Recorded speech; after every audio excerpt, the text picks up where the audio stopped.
আজকের আবহাওয়া পূর্বাভাসে বলা হয়েছে আকাশ আংশিক মেঘলা থাকতে পারে। বাতাস দক্ষিণ দক্ষিণ পূর্ব দিক থেকে ঘন্টায় ৬ থেকে ১২ কিলোমিটার বেগে প্রবাহিত হতে পারে। ঢাকা ও পার্শ্ববর্তী এলাকায় আজকের দিনের তাপমাত্রা অপরিবর্তিত থাকতে পারে বলেও আভাস দিয়েছে আবহাওয়া অধিদপ্তর।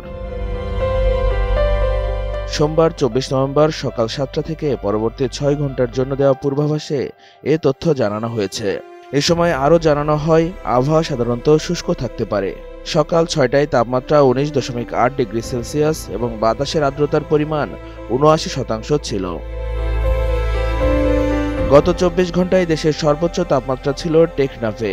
সর্বোচ্চ তাপমাত্রা রেকর্ড করা হয়েছে ৩০.৭ ডিগ্রি সেলসিয়াস এবং দেশের সর্বনিম্ন তাপমাত্রা ছিল তেঁতুলিয়ায় ১২.৬ ডিগ্রি সেলসিয়াস।